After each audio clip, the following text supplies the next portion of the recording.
Les invito, hermanos, a que oremos. Amado Dios y Padre, te damos muchísimas gracias una vez más por el enorme privilegio de poder ser llamados tus hijos en Cristo, por el enorme privilegio de pertenecer a tu cuerpo local de creyentes, a tu iglesia local. Gracias por el privilegio de permitirnos servir, porque servirte, Señor, es el acto más honorable que cualquier hombre puede vivir. Señor, te suplicamos y te imploramos que por favor nos hables en esta mañana con poder a través de la predicación de tu palabra en este sermón. Que seas tú directamente hablándole a tu iglesia, directamente hablándole a tu pueblo a través de este vaso de barro, Señor. Permíteme poder exponer tu palabra fielmente, sin adulterar ni una sola tilde, Señor. Por favor, regálanos ese convencimiento, abre nuestros corazones y permítenos poder recibirla sin prejuicios, con autorreflexión, que tu Espíritu Santo nos guíe siempre a toda verdad. Yo te ruego porque mis hermanos aquí presentes, que en tu gracia puedan escuchar tu palabra que vaya sazonada con sal. Pon gracia, oh Señor, y convencimiento. Yo te lo ruego, Señor, te lo imploro en el nombre bendito de nuestro Señor y Salvador Jesucristo. Amén y amén. Mis amados hermanos, les invito a que se coloque sobre sus pies y lea conmigo nuestro texto, Mateo capítulo 7.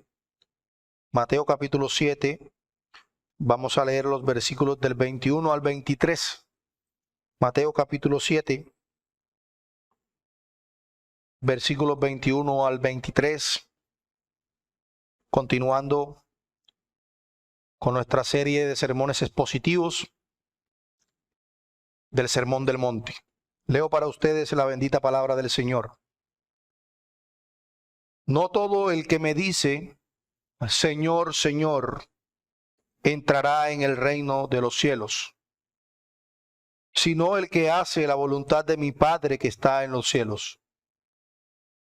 Muchos me dirán en aquel día, Señor, Señor, ¿no profetizamos en tu nombre? Y en tu nombre echamos fuera demonios, y en tu nombre hicimos muchos milagros.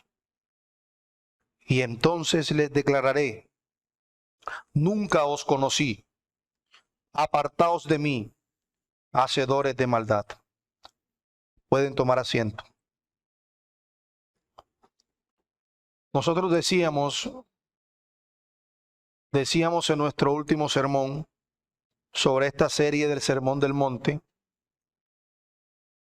al estudiar la porción referente a los falsos profetas, nosotros decíamos que la vida de fe requiere de una continua vigilancia a fin de mantenernos en el firme compromiso con nuestro Dios y de la misma manera en una relación correcta con los hombres. Y que la enseñanza sobre la vida del creyente podía de alguna manera estar distorsionada por las enseñanzas y por los ejemplos de quienes presentándose como maestros son falsos profetas. Pero además del peligro de la falsa enseñanza, además del peligro de los falsos profetas, existe otro tan grave y peligroso. Estamos hablando, hermanos, del autoengaño. Del autoengaño. Nuestro Señor Jesucristo continúa diciendo que muchos, sobre la base de una mera profesión como la que acaba de mencionar, reclamarían ser admitidos en su reino. Muchos argumentarían en aquel día que habían hecho milagros y habían predicado o profetizado mucho en su nombre. Y sobre la base de esto ellos exigirían una entrada al cielo. Es claro, hermanos, que nuestro Señor no está hablando únicamente de los falsos maestros. Es claro que también habla de los falsos creyentes. Y es una advertencia clara para ti y para mí, y para todo aquel que profesa ser discípulo de Cristo, para todo aquel que profesa ser cristiano. Así que en el sermón de hoy, el cual he titulado Las dos pretensiones, así, las dos pretensiones, atenderemos a esta advertencia con la mayor seriedad. Con la mayor seriedad. ¿Cuál advertencia?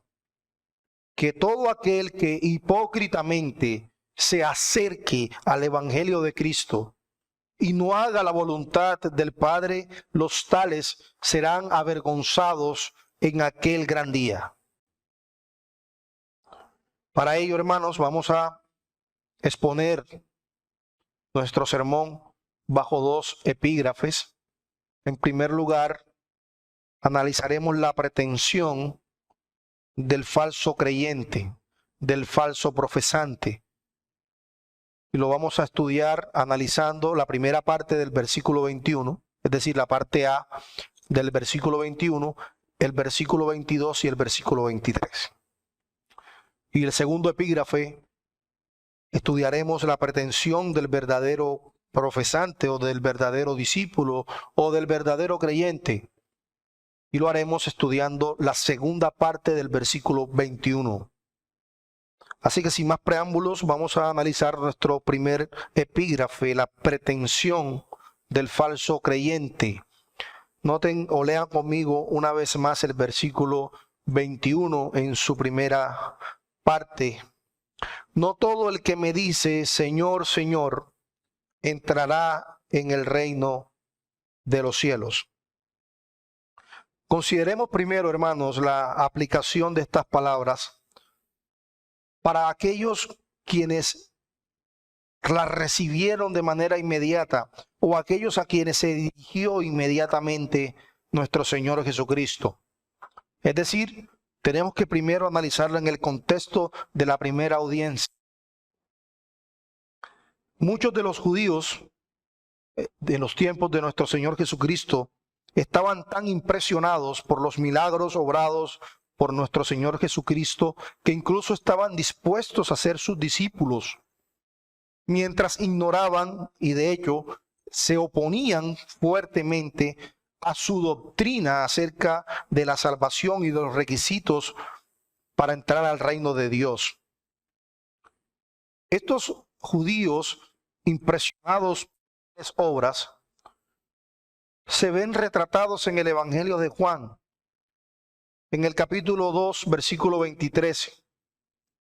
Nosotros encontramos en ese pasaje que mientras estaba en Jerusalén, nuestro Señor Jesucristo, en la fiesta de la Pascua, dice Juan que muchos creyeron en su nombre al ver que las señales que hacía. Pero Jesús mismo, dice el versículo 24, no se fiaba de ellos porque los conocía a todos. Y esto es tan cierto de que los fariseos incluso llamaban al Señor maestro, que cuando vemos ese episodio en Juan capítulo 3, el propio Nicodemo, que era un fariseo respetado dentro del Sanedrín, expresó la aptitud de algunos de los más influyentes fariseos de la época, cuando se acercó y le llamó rabí. Esa expresión es una expresión de mucho respeto, reconociendo a quien se lo dice como alguien importante. Así que no es de sorprendernos que muchas personas se impresionen y quieran o pretendan ser discípulos por las maravillas que ven.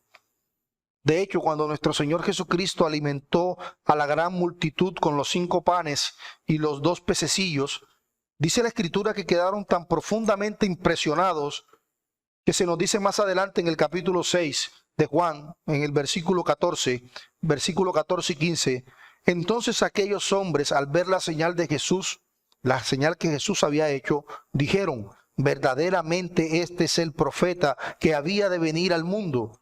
Pero entendiendo Jesús que iba a venir para apoderarse de él y hacerlo rey, volvió a retirarse al monte él solo. Eso fue lo que ocasionó directamente la declaración de búsqueda de la ascensión que ahora tenemos ante nosotros, hermanos. Si bien los versículos que tenemos ante nosotros se dirigieron primeramente y localmente a los judíos en los días de nuestro Señor Jesucristo, es obvio que tiene una aplicación mucho más amplia que pertenece a los gentiles de nuestros días. Esta declaración de Cristo está llena de importantes instrucciones para todas las generaciones, para todos los hombres en todos los países, en todas las edades, donde quiera que el evangelio sea presentado. Era cierto que al principio se presentaban estas cosas, e igual de cierto que en nuestros días se presentan estas cosas. Y continuará mientras dure este mundo. Que algunos, sí, muchos no irán más allá de una mera profesión de labios. De labios. No irán más allá de una declaración de palabras. Señor, Señor. Y en consecuencia, hermanos, serán excluidos del reino.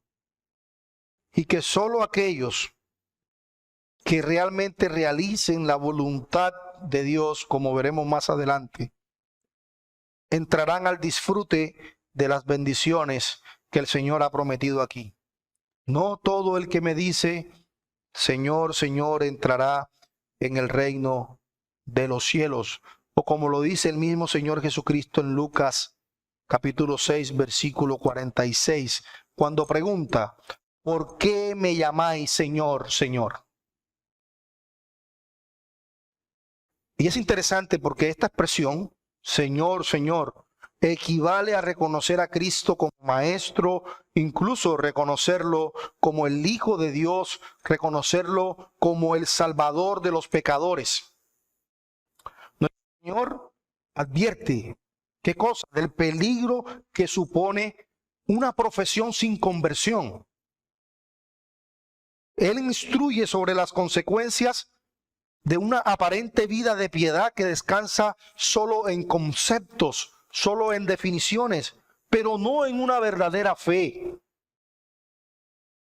Las personas que pertenecen a este primer grupo que estamos analizando, a este primer grupo que va con la pretensión de entrar al reino por su profesión de fe, son descritas por nuestro Señor como aquellas personas que confían en una afirmación de credo para su salvación.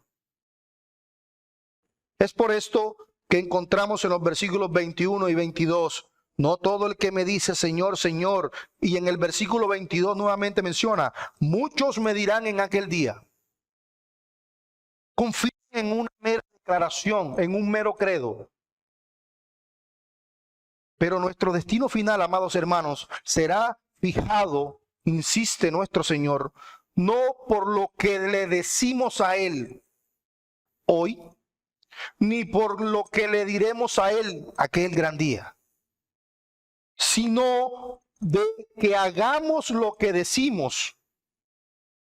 En otras palabras, que nuestra profesión de labios, nuestra profesión verbal, esté acompañada de obediencia moral.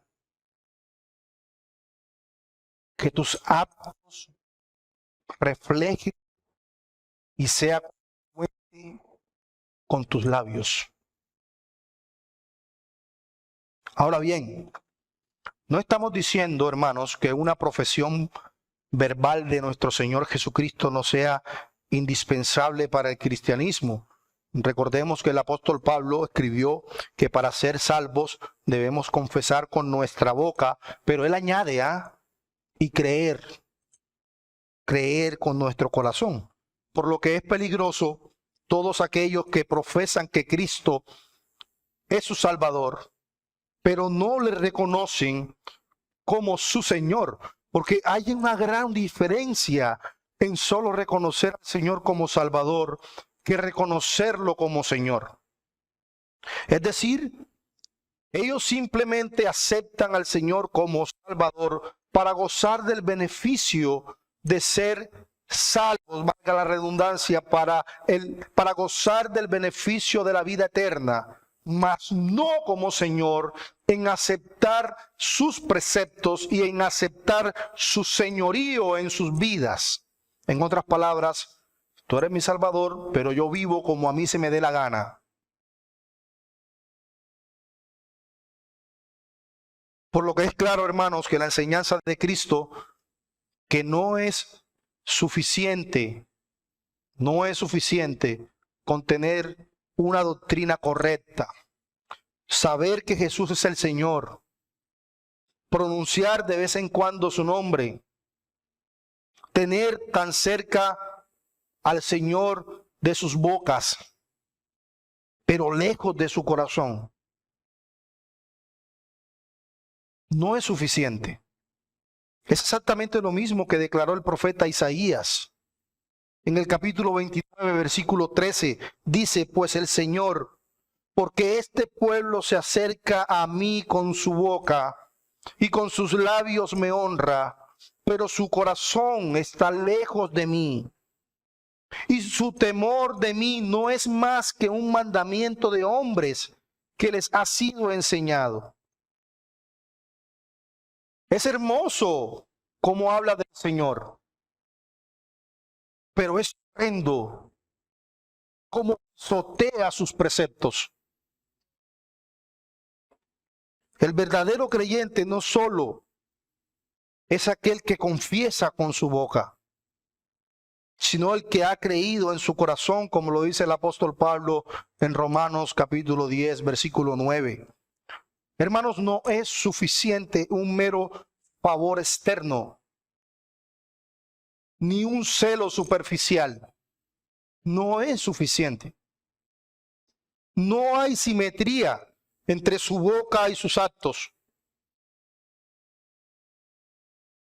Como decía el comentarista William Hendrickson sobre este pasaje, a la gente que Cristo condena se le llama falsa, porque en su caso la vida y los labios no están en armonía. Sus labios y su vida no están en armonía. Y noten algo interesante. En el contexto hebreo, el repetir 2 veces una palabra era enfatizarla como importante. Era decir, oh, presta atención que lo que te estoy diciendo es importante. Por ejemplo, muchas veces nuestro Señor utilizó el de cierto os digo. ¿Para qué?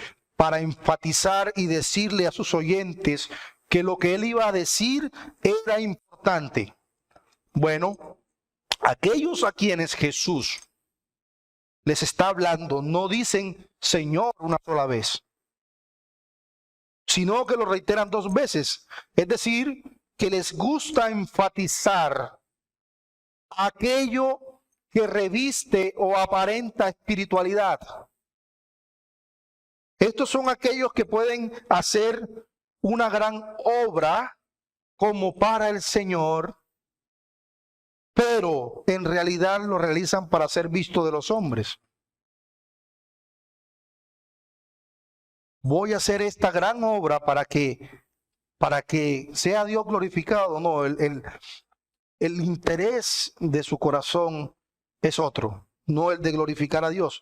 Hermanos, un gran entusiasmo y mucho activismo dentro de la iglesia no siempre evidencia el nuevo nacimiento. Tengamos cuidado con eso. Un hermano puede estar muy entusiasmado y puede estar inmerso en muchísimas actividades dentro de la iglesia, pero eso no garantiza que esa persona haya nacido de nuevo. porque un encuentro ineludible tendrán todos aquellos que han profesado hipócritamente el nombre de nuestro Señor. Y lo más temible, lo que debiera llenarnos a todos de horror, de terror, es que no son pocos los que estarán presentes en ese encuentro. No serán pocos. Lea conmigo el versículo 22. Muchos me dirán en aquel día, muchos, Señor, Señor. Hermanos, pregunto, ¿será que estos muchos se encuentran fuera de la iglesia? ¿Será que estos muchos son todos aquellos que abiertamente rechazan el señorío de Jesucristo? ¿Serán que estos muchos los encontramos en las cantinas o en las discotecas? ¿Será que estos muchos son aquellos que consciente y abiertamente se consideran enemigos de Dios? O más bien estos muchos los encontramos dentro de la iglesia. Muchos me dirán en aquel día, Señor, Señor, ¿no profetizamos en tu nombre o predicamos en tu nombre? Y en tu nombre echamos fuera demonios, y en tu nombre hicimos muchos milagros. Hermanos, esa gente no se encontraba en las discotecas, ni en los estaderos, ni en las cantinas. Eran personas relacionadas con actividad dentro de la iglesia. Predicaban, hacían milagros, hacían exorcismos. Pero el Señor les dice en el versículo 23, y entonces les declararé, nunca os conocí, apartaos de mí, hacedores de maldad.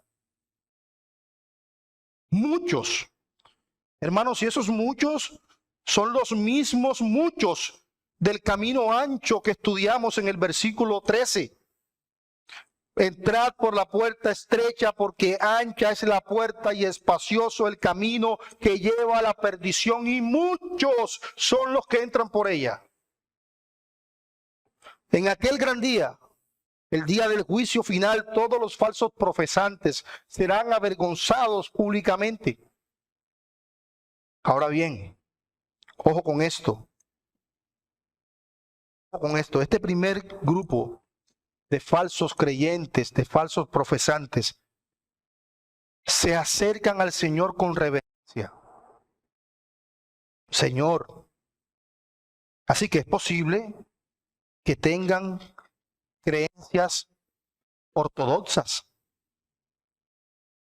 Además, el texto nos dice claramente que tienen un impresionante historial religioso, ¿no? Que hasta han profetizado en el nombre del Señor Jesús, que han echado fuera demonios, que han realizado milagros. Es más, noten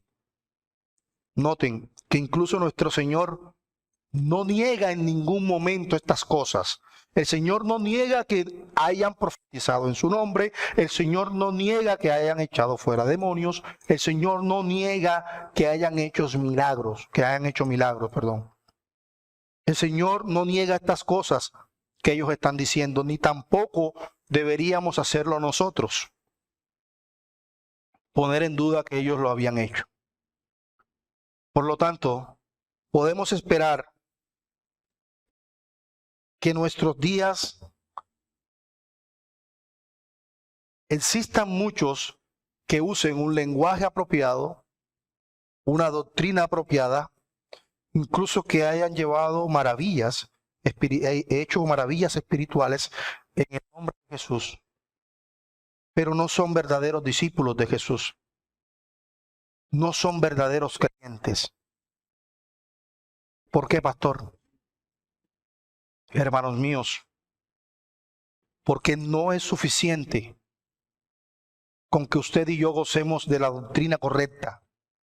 No es suficiente con ser expositores o exponentes elocuentes del evangelio. No es suficiente incluso con jactarse de haber profetizado, con jactarse de hacer proezas. Recuerden a Balaam. Balaam profetizó en el nombre del Señor, pero Balaam nunca fue salvo. Dice la Escritura que el sumo sacerdote Caifás también profetizó y tampoco fue salvo. Judas Iscariote, a Judas como apóstol se le dio la autoridad de hacer milagros y de echar fuera demonios. Sin embargo, Judas nunca fue salvo. En Lucas capítulo 10, versículo 17, encontramos que los discípulos se maravillaban que los demonios se les sujetasen. Dice, vieron los 70 con gozo, diciendo, Señor, aún los demonios se nos sujetan. Pero el Señor les responde y les hace una advertencia sobre la base del verdadero gozo que asegura la salvación. Él no les responde, los felicito, wow, qué bien que le sujeten los demonios, wow, qué bien que hagan milagros.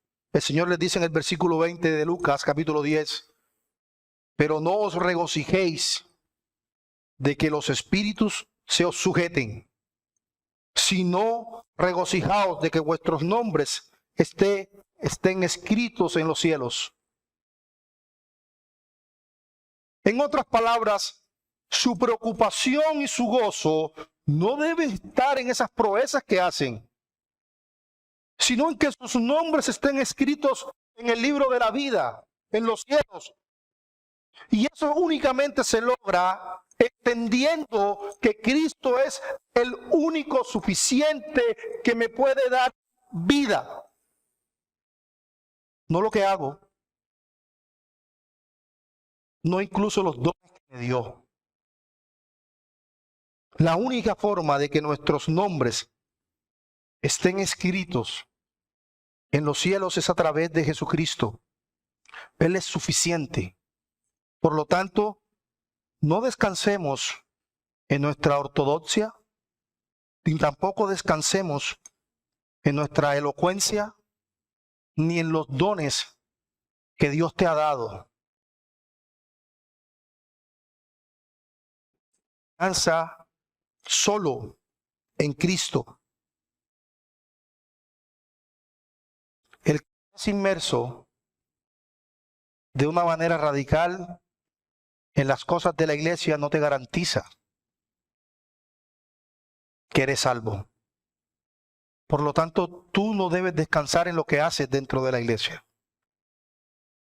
Tú debes descansar en lo que Cristo ha hecho por ti. Que jamás las obras de nuestro brazo reemplacen la justicia perfecta de Cristo.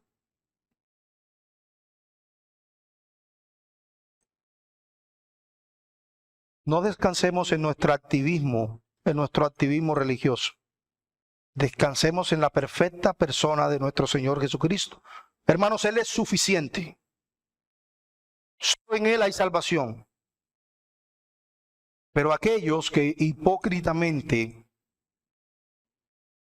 aquellos que asumen y pretenden que podrán ser salvos por todas estas cosas que ya mencionamos, escucharán entonces el veredicto del gran juez del universo, después de sus alegaciones. Porque hermanos, esto es un juicio, donde los que están siendo juzgados están dando sus alegatos. Señor, pero ¿cómo nos vas a condenar? ¿Acaso nosotros no profetizamos en tu nombre? ¿Acaso, Señor, no echamos fuera demonios en tu nombre? ¿Acaso, Señor, no hicimos milagros en tu nombre? Eso no era garantía de que tú estabas con nosotros. No, el gran veredicto de juez después de esos alegatos sería: nunca os conocí. Lea el versículo 23 conmigo. Y entonces les declararé: nunca os conocí, apartaos de mí, hacedores de maldad. Este juez no los juzga por apariencias, sino contrastando la realidad espiritual de cada uno de ellos. Y el Señor manifiesta contundentemente que nunca los ha conocido. Nunca jamás los ha conocido. Nunca. Y ojo que es interesante, porque conocer aquí tiene que ver no tanto con el aspecto intelectual de conocer a la persona, sino una relación íntima de vida con Él.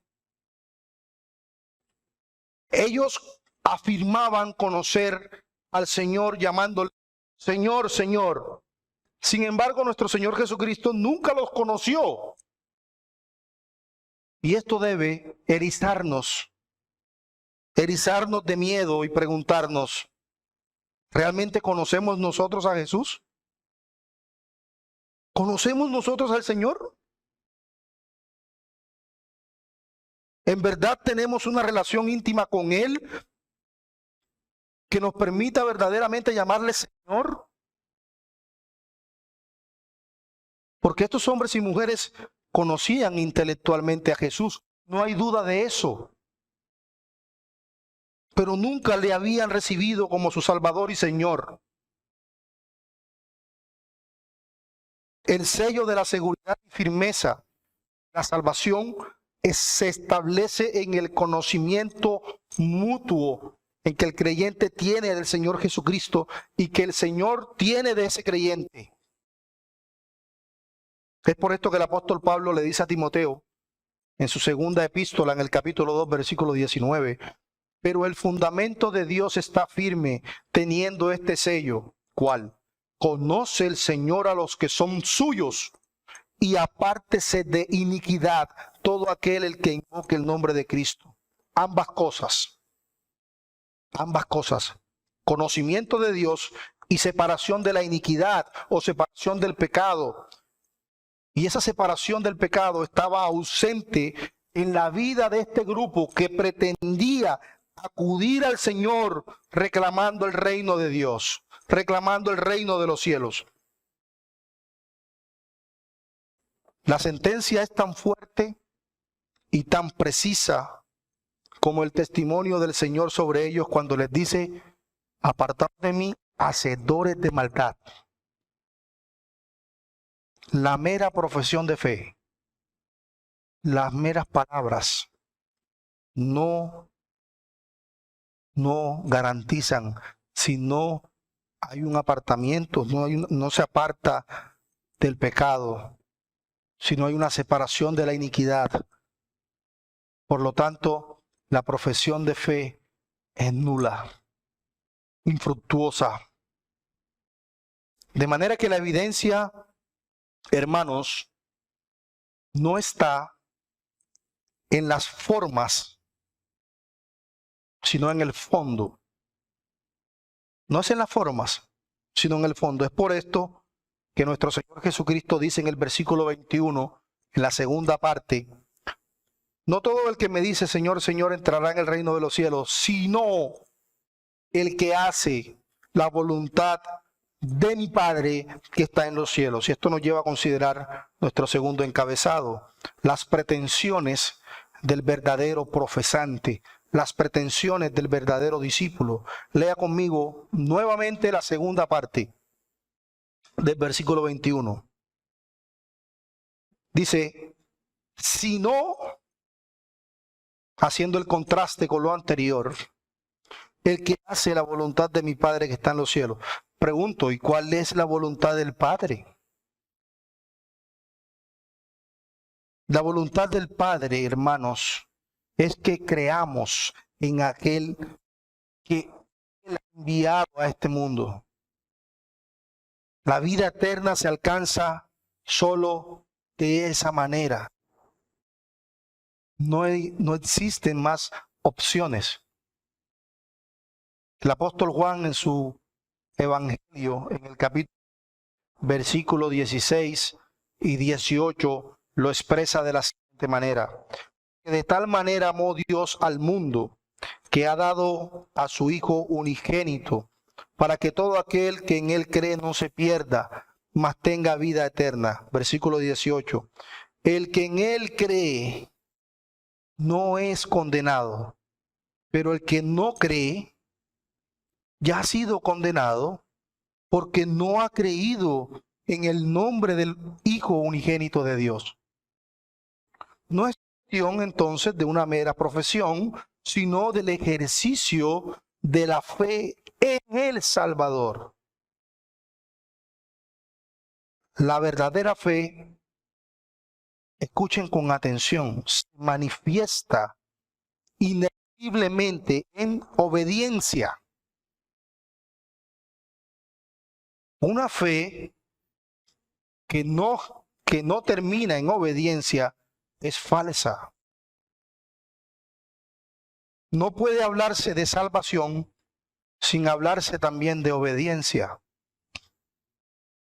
Por eso es que el antinomianismo es diabólico. Recuerden lo que es el antinomianismo. La verdadera fe se manifiesta en obediencia.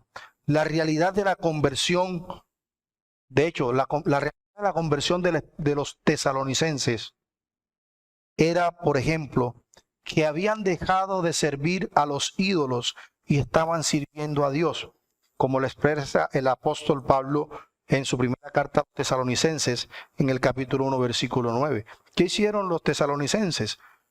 Creyeron en el Señor Jesucristo, se arrepintieron de sus pecados, inmediatamente obedecieron, volviéndose de los ídolos a Dios. El hombre no regenerado, hermanos, es desobediente por naturaleza. Por lo tanto, su propia condición lo lleva a desobedecer. La obediencia viene a ser, para un hombre sin Cristo, contraria a su propia forma de ser a causa del pecado. Por esto el apóstol Pablo en Efesios capítulo 2, versículo 2, nos dice que nosotros estuvimos en otro tiempo, siguiendo la corriente de este mundo, conforme al príncipe de la potestad del aire, el espíritu que ahora opera en los hijos de desobediencia. Por lo tanto, la desobediencia no es una característica de un verdadero creyente. No significa, ojo, y aclaro, no significa que entonces el creyente no desobedece o que el creyente no peca, sino que el creyente, entendiendo por el Espíritu de Dios que ha regenerado su corazón, que pecó contra su Dios, va y se arrepiente de su desobediencia. Pero los hijos de ira, los hijos de desobediencia, se gozan en su desobediencia. En cambio, en Cristo se produce un cambio tan profundo que los que eran desobedientes e hijos de ira pasan a ser hijos obedientes. Hermanos, el llamamiento de Dios a la salvación tiene que ver con una vinculación ineludiblemente a la obediencia. Esa es la enseñanza bíblica. Por favor, acompáñenme a la primera carta del apóstol Pedro, capítulo 1, versículo 2.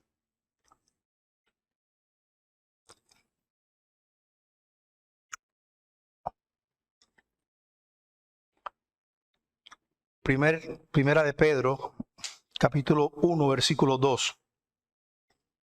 Elegidos según la presencia de Dios Padre en santificación del Espíritu, ¿para qué? ¿Para seguir viviendo la vida desobediente en la que estaban? Para obedecer y ser rociados con la sangre de Cristo. Dios nos llamó, hermanos, no a una obediencia puntual, ojo, sino a una esfera de obediencia, es decir, nuestra separación del mundo para una entrega incondicional y sin reservas a Dios. Eso es obedecer. Volvernos nuestra antigua manera de vivir, volvernos de nuestros pecados. Primera carta de Pablo a los Tesalonicenses, capítulo 3, versículo 3. Dice Pablo, pues la voluntad de Dios es vuestra santificación, que os apartéis de fornicación. Eso es obediencia. Obediencia. Este estilo de vida solo es posible, hermanos, en Cristo. En Cristo. Cuando se asume el compromiso de un seguimiento fiel, sin fingimientos, no perfectamente, porque ninguno de los que aún estamos en este cuerpo de carne podemos hacerlo de una manera perfecta, pero sí sinceramente al Señor Jesucristo, sin fingimientos. Llamar Señor, Señor, implica hacer todo lo que Él dice. Es por esto, hermanos, que Él pregunta en Lucas capítulo 6, versículo 46, ¿por qué me llamáis Señor, Señor, y no hacéis lo que yo digo?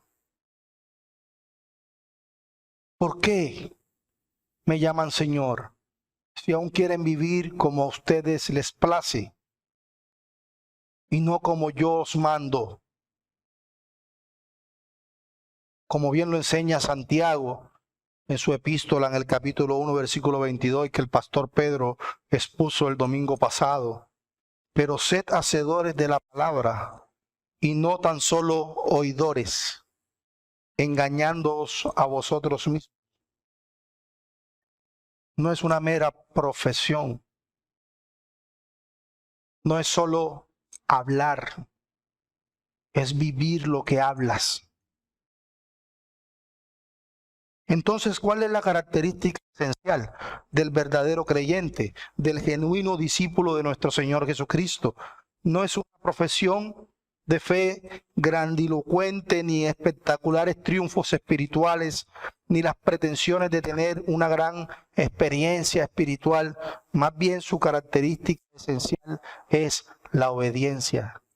Los verdaderos creyentes hacen la voluntad del Padre. El verdadero creyente es coherente con la oración de nuestro Señor, coherente con ese modelo de oración que el Señor nos dejó. Hágase tu voluntad en la tierra, así como se hace en los cielos. No pueden olvidar los verdaderos creyentes el principio del Sermón del Monte que hemos venido estudiando todos estos años.